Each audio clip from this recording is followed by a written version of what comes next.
नमस्कार दोस्तों। UP TET और सीटेट की परीक्षाएं आपकी नज़दीक हैं, तो इसके लिए ये ऑनलाइन गाइडेंस के रूप में, मार्गदर्शन के रूप में आपको संस्कृत वाङ्मय से आने वाले जो साधारण से प्रश्न होते हैं उनके लिए यह श्रृंखला शुरू की जा रही है। प्रश्नों की प्रकृति आपको पता होगा, जिसमें लेखक हुआ, किसी काव्य का नाटक हुआ, नायक हुआ, रस हुआ, काव्य के अंदर चैप्टराइजेशन में कितने अंक, सर्ग अथवा अनुच्छेद, परिच्छेद किसमें विभक्त है, कथा, कथानक वस्तु का नायक कौन है, नायिका कौन है, ग्रंथ का उपजीव्य काव्य कौन है, ऐसी परिचर्चा हम इसमें प्रारंभ कर रहे हैं। तो आप सबसे पहले हेडिंग डालें संस्कृत काव्य। संस्कृत काव्य कमेंट करके आप बताते रहें कि आपको जो स्क्रीन शेयर हो रही है उसमें सब क्लियर दिख रहा है या नहीं दिख रहा है। उस हिसाब से कार्य किया जाएगा। सबसे पहले हम चर्चा करेंगे संस्कृत काव्य।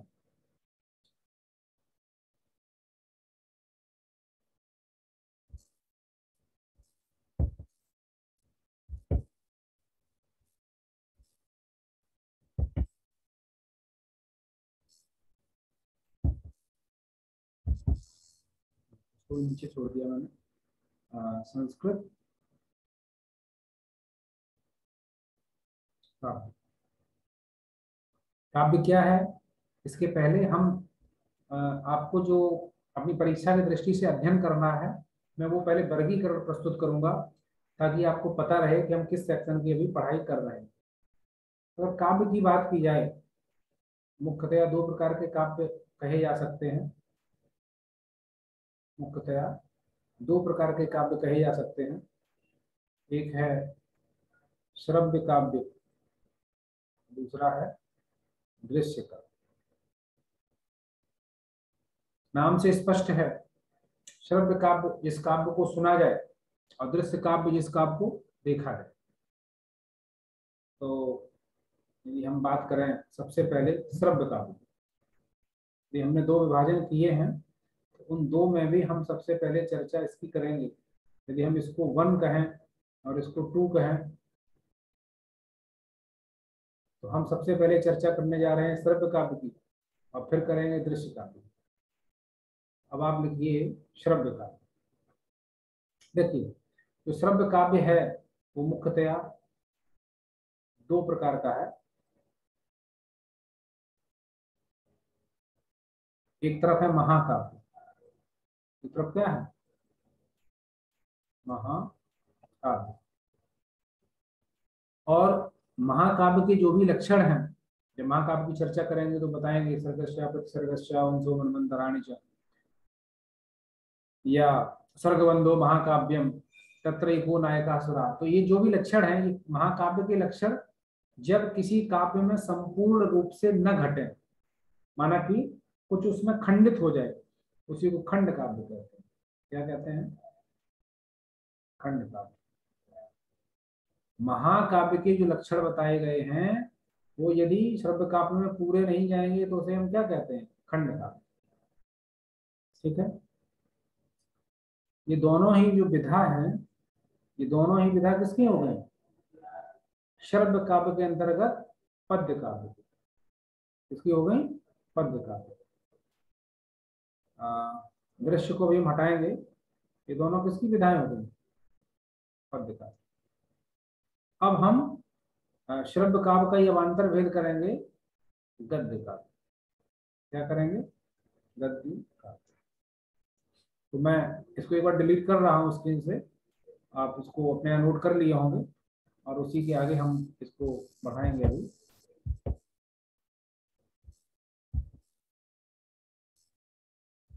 हाँ,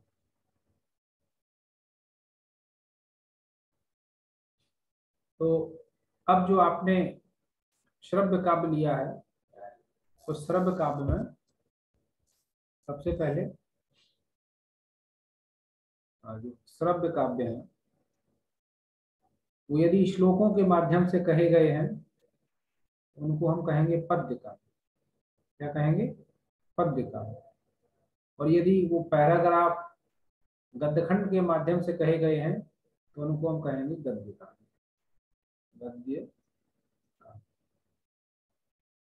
तो श्रव्य काव्य में जो पद्य काव्य हैं, श्रव्य काव्य में जो पद्य काव्य हैं वो दो प्रकार के हैं। पहला हो गया आपका महाकाव्य, पहला हो गया महाकाव्य। जैसे रघुवंशम एक प्रकार का क्या है, कालिदास जी का लिखा गया रघुवंशम क्या है, महाकाव्यम। रघुवंश क्या है, एक प्रकार का महाकाव्य है। लेकिन जब महाकाव्य के संपूर्ण लक्षण यदि किसी काव्य में न घटे तो उसे हम खंड काव्य कहते हैं। क्या कहते हैं, खंड। नाम से स्पष्ट है, खंडित हो गया, कुछ लक्षण नहीं जा पाए, कम लक्षण उसमें गए हैं, खंड काव्य। तो खंड काव्यों, महाकाव्य तो सीधे सीधे चलेंगे, रघुवंशम हो गया, किरातार्जुनीयम हो गया, नैषधीयचरितम होगा। हम इनकी चर्चा जब करेंगे तो आपके दिमाग में एक इमेज बननी चाहिए कि मैं आपके सामने अभी महाकाव्यों की चर्चा कर रहा हूँ। आप भले ही 2 महाकाव्यों के बारे में पढ़ें, 5 के बारे में पढ़ें, लेकिन आपको क्लियर होना चाहिए कि ये महाकाव्य अलग है, खंड काव्य अलग है। ठीक है। और खंड काव्य जो है इनको भी विद्वानों ने कुछ इसके अवान्तर भेद कर दिए हैं। कभी खंड काव्य को ही हम कह देते हैं गीति काव्य। क्या कह देते हैं, गीति काव्य। यदि उसमें कोई गेय छंद है और गाने में बहुत ही सुकर है तो हम उसी खंड काव्य को कभी गीति काव्य कह देते हैं। ठीक है। कभी कभी इसमें नीति की बातें की जाती हैं। ठीक है, तो आप उसको नीति पर काव्य कह सकते हैं, या देवताओं की स्तुतियां होती हैं तो उसको स्तुति काव्य या स्तोत्र काव्य कहते हैं। ठीक है। तो ये खंड काव्य, जैसे आप कालिदास जी का ही एक एग्जाम्पल ले लीजिए, उनकी पुस्तक है मेघदूतम। क्या है, मेघदूतम। ये भी कालिदास का ही ग्रंथ है, मेघदूत महाकाव्य, मेघदूत खंड काव्य है। तो मेघदूत को लोग दूत काव्य भी कहते हैं, चाहे दूत काव्य कहिए चाहे खंड काव्य कहिए। ठीक है। तो गीत काव्य भी कहते हैं। तो ये सब खंड काव्य के अवान्तर एक प्रकार से नाम है। कभी उसमें स्तोत्र की चर्चा की गई तो उसको लोग स्तोत्र काव्य कह देते हैं। दूत बना के कोई कथानक कहा गया तो दूत काव्य हो गया, और गे है तो उसको गीति काव्य भी कहते हैं। तो मेघदूतम एक प्रकार का गीति काव्य भी है। ठीक है, क्योंकि उसकी गेयता बड़ी अच्छी है, और क्योंकि दूत बनाया गया तो दूत काव्य भी है। ये खंड काव्य है। लेकिन ये जो पद्य की चर्चा है, इसकी चर्चा आपने की आपके सामने, पद्य की। अब हम कर रहे हैं गद्य की चर्चा। किसकी कर रहे हैं, गद्य की चर्चा। तो गद्य काव्य में क्या होगा, गद्य काव्य को हम मुख्यतया यदि बांटे हैं तो मैं यहाँ 1 2 3 करके लिखूंगा। तो एक हो जाएगी गद्य काव्य का, एक भेद है कथा। गद्य काव्य का क्या भेद है, एक भेद है कथा, और इसी का दूसरा भेद है आख्यायिका। इसी का दूसरा भेद क्या है, आख्यायिका। आख्यायिका। और तीसरा भेद भी विद्वानों ने किया है, यदि उपन्यास कहले, जो आधुनिक विद्वान मानते हैं। प्राचीन तो कथा और आख्यायिका 2 भेद मानते हैं। गद्य काव्य के कितने भेद, 2, कथा और आख्यायिका। लेकिन कुछ लोग कहते हैं कि जो उपन्यास विधा है वो कथा और आख्यायिका दोनों से अलग है।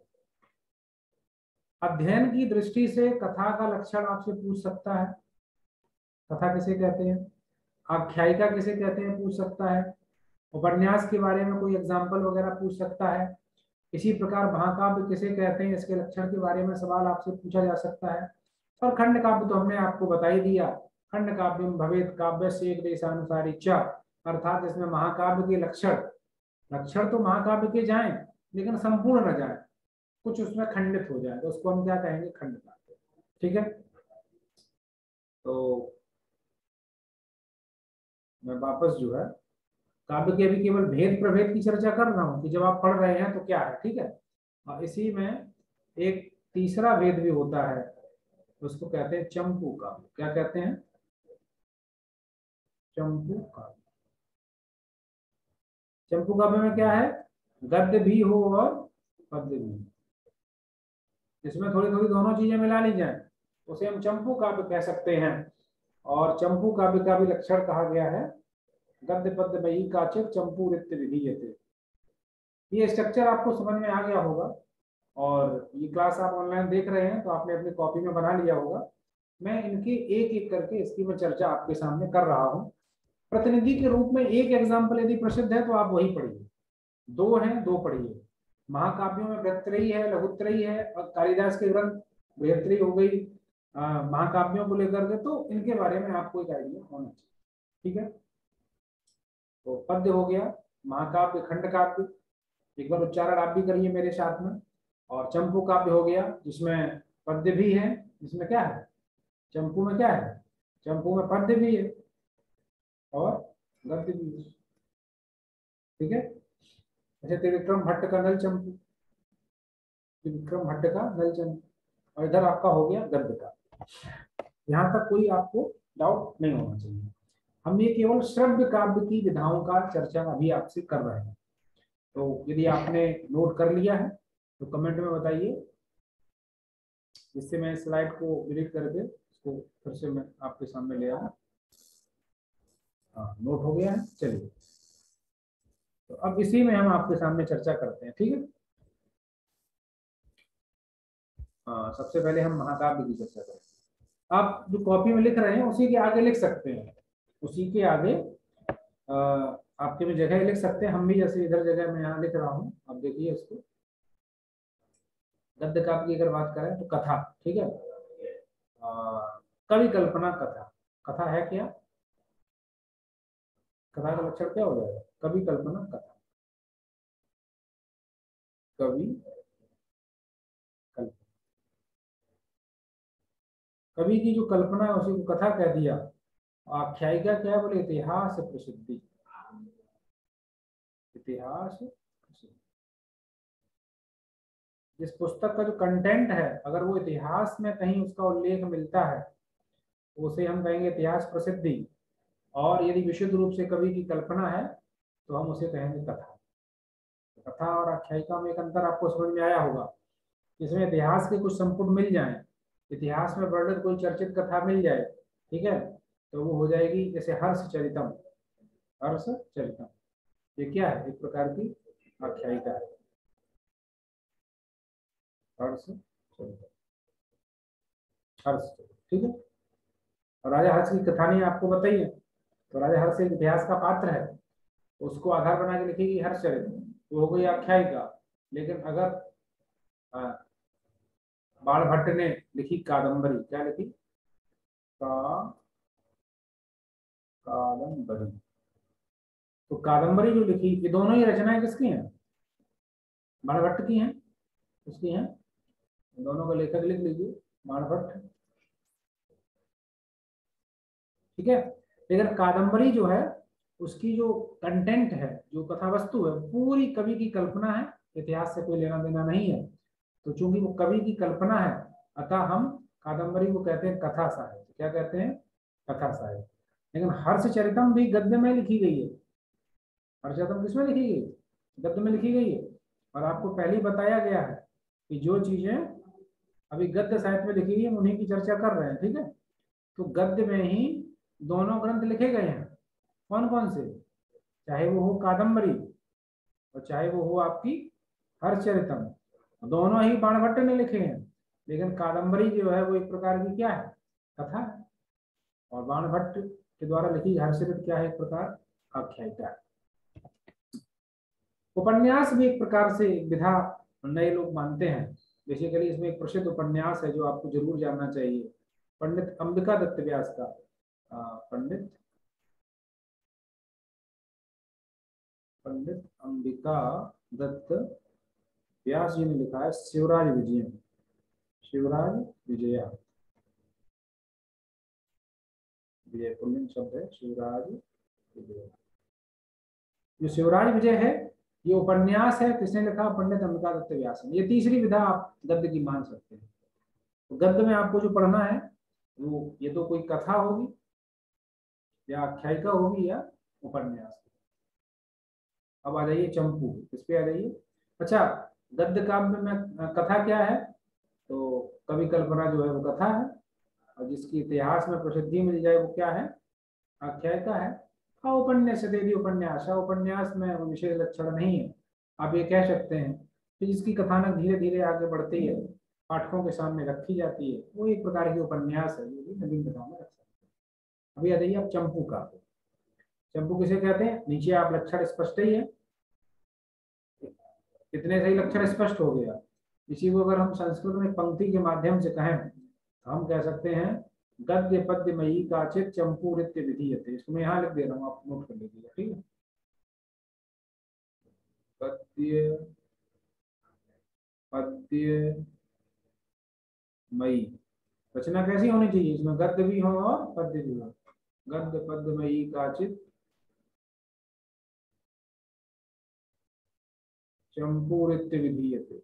चंपूरित्य विधीयते होता है, चंपूरित्य विधीयते, ठीक है।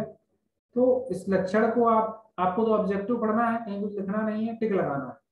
बस आपके दिमाग में क्या होना चाहिए कि सही ऑप्शन तक आप पहुंच रहे कि नहीं। तो चंपू काव्य किसे कहते हैं? बोले जिसमें गद्य भी हो और क्या हो, पद्य भी हो। एक इसका भी उदाहरण लिख लीजिए, एग्जाम्पल, उदाहरण, उदाहरण लिख लो, ठीक है। नल चंपू, नल दमयंती की कथा है, नल चंपू, ठीक है। नल चंपू ग्रंथ जो है किसने लिखा है? त्रिविक्रम भट्ट ने। दोबारा से लिख दे रहा हूँ, त्रिविक्रम भट्ट, त्रिविक्रम भट्ट ने, ठीक है। जो उदाहरण है उनके बारे में जो बहुत महत्वपूर्ण है उसकी अलग से चर्चा, उसकी हेडिंग डाली जाएगी।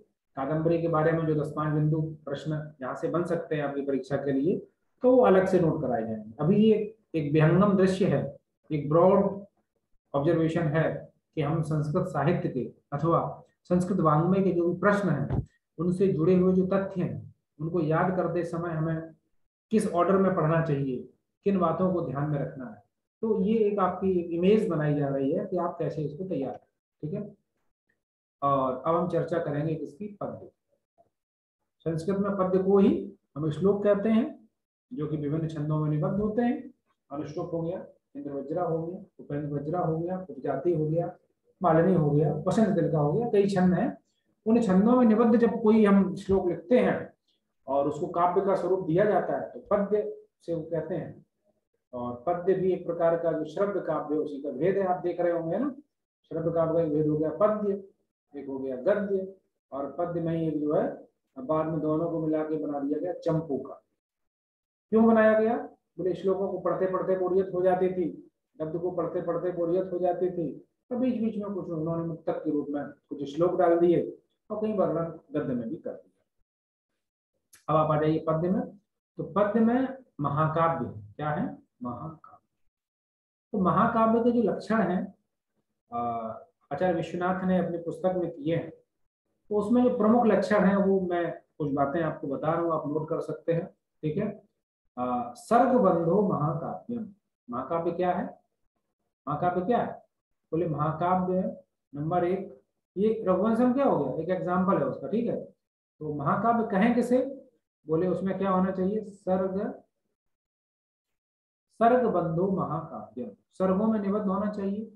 मतलब चैप्टर, अध्याय का नाम क्या होना चाहिए महाकाव्य में? सर्ग। और इसीलिए आपकी परीक्षाओं में पूछ लेता है कि भैया बताइए रघुवंशम में कितने सर्ग हैं, या किसी अन्य महाकाव्य को ले लिया, पूछेगा बताओ शिशुपाल वधम में सर्गों की संख्या क्या है, नैषधीय चरितम में सर्गों की संख्या क्या है। अब आपके दिमाग में आ रहा होगा कि क्यों सर्गों की संख्या आपसे पूछी जाती है। क्योंकि लक्षण करते समय महाकाव्य का पहली बात यही कही गई कि सर्ग बंधो महाकाव्यम। महाकाव्य कैसा होना चाहिए? सर्गों में निबद्ध होना चाहिए। उसके चैप्टराइजेशन जब किया जाए, अध्यायों का वर्गीकरण किया जाए, तो अध्याय का नाम ना हो, पाठ का नाम ना हो, सर्ग का नाम हो, उसका नाम हो सर्ग। तो नंबर 1, महाकाव्य किसमें बटा हुआ होता है? बोले सर्गों में। सर्ग बंधो महाकाव्यम, ठीक है। उसके बाद आ जाइए तत्रैको नायका सुरा। तत्रैको नायका सुरा, उसका जो नायक है उसका नायक कोई देवता होना चाहिए। तत्रैको नायका सुरा, ठीक है। फिर इन्होंने आगे रसों की चर्चा की, ठीक है। उनमें से कोई एक रस प्रधान होना चाहिए। तो इस प्रकार से आप अगर पूछा जाए कि महाकाव्य में सूर्योदय चंद्रोदय का वर्णन होना चाहिए। जैसे छोटे छोटे कई लक्षण हैं, जैसे सूर्योदय चंद्रोदय आदि का वर्णन होना चाहिए, ऋतु का वर्णन होना चाहिए। पर आपके लिए इम्पोर्टेंट क्या है, तो वो किसमें लिखा हुआ हो, बोले वो सर्गों में निबद्ध होना चाहिए। ये प्रमुख लक्षण हो गए, ठीक है। तो आप इसीलिए किसी भी महाकाव्य के बारे में अगर आपसे कहा जाए कि केवल 4 तथ्य बताइए, 2 तथ्य बताइए, अगर 4 पूछे जाएं, नंबर 1 महाकाव्य का लेखक कौन है, नंबर 2 महाकाव्य में सर्ग कितने हैं, दैट इज वेरी इंपॉर्टेंट। ये आप देखिए, आपको महत्वपूर्ण की दृष्टि से भी एक ऑर्डर फॉलो करना होता है। रैंडमली आप किसी को महत्वपूर्ण नहीं कह सकते, प्रश्न दोनों जगह से आएगा। लेकिन यदि आपको कम तथ्यों की जानकारी करनी है तो किसी महाकाव्य के बारे में नंबर 1 उसका लेखक क्या है, नंबर 2 उसमें सर्ग कितने, नंबर 3 वो महाकाव्य की कथा वस्तु किससे ली गई है, मतलब उसका उपजीव्य क्या है, उसका मूल ग्रंथ क्या है, उपजीव्य ग्रंथ क्या है। जैसे रामायण महाभारत से कई लोगों ने कथानक लेकर के अपने अपने ग्रंथ लिखे, तो ये उपजीव्य ग्रंथ कहलाते हैं। तो आपको पता होना चाहिए इस काव्य का उपजीव्य ग्रंथ क्या है, और उसके तुरंत बाद अगर कुछ पता करना है तो नायक नायिका का, ये एक उसका क्रम होता है, इसी के अनुसार आपको कार्य करना चाहिए। तो अब हम चलते हैं, अब आपको समझ में आ गया, अभी कहीं भी हमने नाटकों की चर्चा नहीं की। तो हम चाहते हैं कि इसके बाद हम नाटकों की चर्चा करें, रूपक क्या है उपरूपक क्या है। उसके पहले आप इसको रिकैप कर लीजिए, इसको एक बार रिकैप कर लो, हमने क्या क्या देखा। नंबर 1, काव्य को वर्गीकरण की दृष्टि से 2 भागों में बांटा। पहला श्रव्य काव्य जो सुने जाते हैं, दृश्य काव्य जो देखे जाते हैं। हमने अभी दृश्य काव्यों को किनारे रख दिया। श्रव्य काव्यों को लेकर के जब हम आगे बढ़े तो उसको मैंने 3 भागों में बांटा। कितने भागों में बांटा, 3 भागों में। कौन कौन से, बोले सबसे पहले पहला भाग आया पद्य काव्य। कौन सा काव्य, पद्य काव्य। दूसरा कौन सा, चंपू काव्य। और तीसरा कौन सा आ गया आपका, तीसरा आपका हो गया, पहला हो गया पद्य काव्य और दूसरा हो गया गद्य काव्य। दूसरा क्या हो गया, गद्य काव्य। और इसी में तीसरा हमने बना लिया चंपू काव्य, जिसमें गद्य भी है और पद्य भी है। यहां तक क्लियर है। पुनः एक बार रिवाइज करिए, पद्य काव्यों के हमने 2 भेद किए, महाकाव्य और खंड काव्य। महाकाव्यों के पूरे लक्षण जाएंगे, सर्गबंध होना चाहिए, नायक होना चाहिए, सूर्योदय चंद्रोदय का वर्णन होना चाहिए, तो उसका प्रमुख कथानक कैसा होना चाहिए, ये पूरा महाकाव्य का सिस्टम है। लेकिन उसमें से यदि महाकाव्य के लक्षण में कोई एक चीज घटित नहीं हुई तो किसमें चला जाएगा, वो खंडित हो जाएगा। खंडित महाकाव्य को ही खंड काव्य कहते हैं। क्या कहते हैं, खंड काव्य। उसमें अगर गेयता अच्छी है, छंद अच्छे हैं जिनको गाया जा सके, तो गीत काव्य हो गया। उसी में देवताओं की स्तुति वगैरह तो उसको स्तोत्र काव्य कहते हैं, कभी उसको हम दूत काव्य कहते हैं। बट नीति काव्य भी है, जैसे श्रृंगार शतकम हो गया, नीति शतकम हो गया, तो एक प्रकार से सब खंड काव्य है। और फिर जब हम आगे चर्चा करते हैं चंपू काव्य की, तो पूछा जाएगा चंपू कौन है, तो आपने ये लक्षण पढ़ा है, एक बार फिर से मेरे साथ बोलिए। बोलिए, गद्य पद्य मयी, गद्य पद्य मयी काचित चंपूरित्य विधीयते। माने जिस रचना में गद्य पद्य दोनों मिला दिए जाए उसको उसको काव्य शास्त्री लोग चंपू काव्य कहते हैं। एक हमने उदाहरण देखा कि एक नल चंपू ग्रंथ है जिसमें राजा नल और दमयंती की कथा है और लेखक का नाम है आचार्य त्रिविक्रम भट्ट। इसके बाद हम सीधे चलते हैं गद्य काव्य की ओर। तो गद्य काव्य में हमने उसके मुख्यतया 2 भेद हैं, लेकिन हमने आपको 3 भेद करके पढ़ाए हैं, कथा, आख्यायिका और उपन्यास। कथा क्या है, बोले कवि की जो कल्पना है, कवि की कल्पना है वो क्या है, कथा है। आख्यायिका क्या है, बोले उसी में अगर कुछ इतिहास की प्रसिद्धि जुड़ जाए, कुछ हिस्टोरिकल पक्ष अगर उसमें जुड़ जाए तो आख्यायिका हो जाती है, ठीक है। और अगला हो गया आपका उपन्यास विधा। अच्छा, समझ में आ गया। कवि कल्पना, एग्जाम्पल क्या दिया, कादम्बरी। कादम्बरी एक प्रकार की क्या है, कथा है, ठीक है। और इसी प्रकार से हर्षचरित में, चूंकि राजा हर्ष की कहानी आपको पता है कि किस शताब्दी में गद्दी पे बैठे, कहाँ थानेश्वर में इनकी राजधानी थी, तो हिस्टोरिकल अगर ये एक नायक है, पात्र है, तो उसे हम आख्यायिका कहते हैं। और दोनों के लेखक कौन से हैं? भागवत। इसके बाद में उपन्यास विधा भी आचार्यों ने मानी है, जिसमें पंडितम का दत्त व्यास का शिवराज विजय एक प्रमुख उपन्यास है और विभिन्न प्रतियोगी परीक्षाओं में शिवराज विजय से सवाल पूछे जाते हैं। इसके श्लोक भी आपसे 1-2 बार परीक्षाओं में पूछे गए हैं, क्योंकि ये प्रतिनिधि ग्रंथ है। उपन्यास विधा में संस्कृत में किसी ग्रंथ का नाम लिया जाए, सबसे पहले शिवराज विजय का लिया जाता है, जो कि विभिन्न परीक्षाओं में पाठ्यक्रम में शामिल। यहाँ तक क्लियर हुआ? अब हम दृश्य काव्य के बारे में चर्चा करेंगे कि रूपक क्या है, उपरूपक क्या है, उनकी क्या हल्का फुल्का हम जैसे रूपक का कुछ लक्षण भी देखने की कोशिश करेंगे, जैसे नाटक किसे कहते हैं। तो ये चर्चा हमारी अगली स्लाइड में आएगी, अगली वीडियो में आएगी। तब तक आप इसी को देखिए, रिवाइज करिए। ये टोटल क्लास हमारी 2.5 आवर, ये लगभग आपका 2.5 घंटे तक की क्लास होगी। छोटे छोटे पार्ट में हम आपको दे रहे हैं और फिर हम दिखाएंगे आपको कि जिस बुक से आप पढ़ रहे हैं, जिस गाइड से पढ़ रहे हैं, जो आपको कोचिंग में मटेरियल मिला है, कैसे उसमें तथ्यों को अपनी परीक्षाओं के लिए ग्रहण करना है। 1000 तथ्य नहीं पढ़ने हैं, 100 तो पढ़ लो, उन 100 को समझ तो लो कि यदि प्रश्न भी आए तो कंफ्यूजन ना हो। ठीक है? तो आगे जो हम क्लास अभी लेंगे थोड़ी देर में, जो अभी वीडियो आपको मिलेगा, उसमें हम दिखाएंगे कि नाटक क्या है, रूपक क्या है। उनकी चर्चा होने के बाद में हम थोड़ा डीप में जाएंगे, तो वहां पे आपको मिलेगा कि किसी पर्टिकुलर ग्रंथ के अंदर की बातें, वहाँ के कथानक के बारे में, उपजीव्य के बारे में, रस के बारे में। तो जो विशेष अध्ययन है ये हम अभी करने वाले हैं। और एक सवाल आता भैया बृहत्त्रयी क्या है, लघुत्त्रयी क्या है, प्रस्थानत्रयी क्या है, आषाढ़त्रयी क्या है, ऐसे सवाल आपकी परीक्षाओं में पूछे जाते हैं। जैसे छायांक किस ग्रंथ में चर्चा की गई, छायांक की, ऐसे जो सवाल हैं वो हम पर्टिकुलर एक एक ग्रंथ को लेकर के उसके बारे में कुछ तथ्यों को देखते हुए आगे बढ़ेंगे। ठीक है? तो मिलते हैं नेक्स्ट वीडियो में, तब तक सभी को बहुत बहुत नमस्कार।